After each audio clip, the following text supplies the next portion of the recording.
Hi everybody, it's Beth. I had grabbed 4 of these craft jars from Dollar Tree. I took 2 of them and painted the outsides of them with Cottage white chalk paint, giving them 2 coats. And I use a sponge to apply it. It works a lot better on the plastic, gets better coverage. And I painted all 4 lids with the Cottage white chalk paint.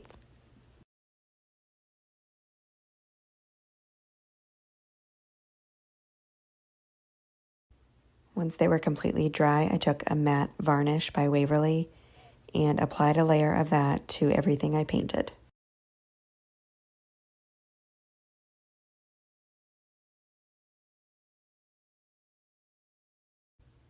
Next, on the 2 jars that I painted, I am going to be drawing some faces. I used my pencil to get the outline. I drew 2 ovals for the eyes, an upside down heart for the nose, a line coming from the heart nose, and then 2 curve lines off of that. I then took a small paintbrush and filled in the ovals with black acrylic paint. And I used Vintage Victorian chalk paint by Folkart to fill in the nose. And both of those got 2 coats. And then for the smaller lines, the line for the mouth, I used a acrylic nail paintbrush and just painted on with the black acrylic paint. On the back side of that brush, it has a round ball.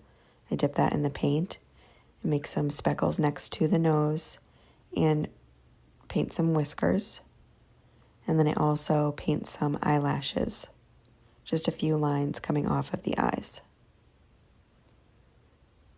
I then take a back of a paintbrush and dip it in some white paint and make a couple dots for the eyes.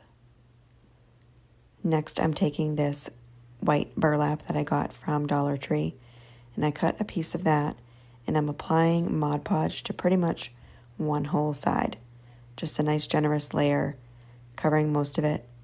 This will stiffen up when it dries, and this is what I'm using for the ears. So I make sure that's completely dry.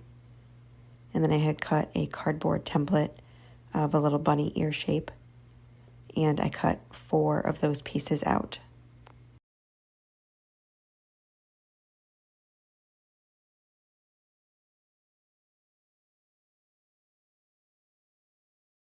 I then take the Vintage Victorian color and paint the center of each of those ears.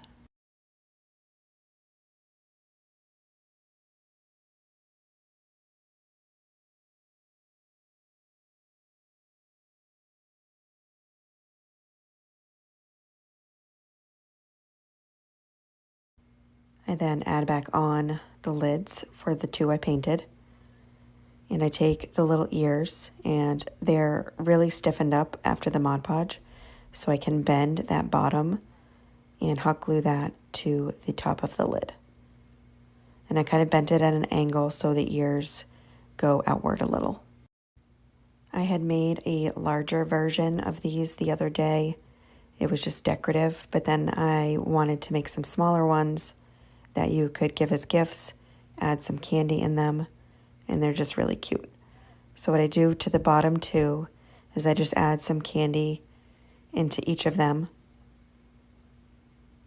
and then add back on the other painted lids. And then I hot glue the bottoms of the bunny face jars and glue those to the lids. And gluing them to the lids, you'll still be able to access the bottom jar. You can even fill the top jars as well. Now you can definitely just leave them just like this. I added some ribbons to them. So I'm just showing how you can open it back up. So I just take some white and pink ribbon and tie a little knot and then angle the tails on there. But it's not glued down or anything, so you'll still be able to remove it.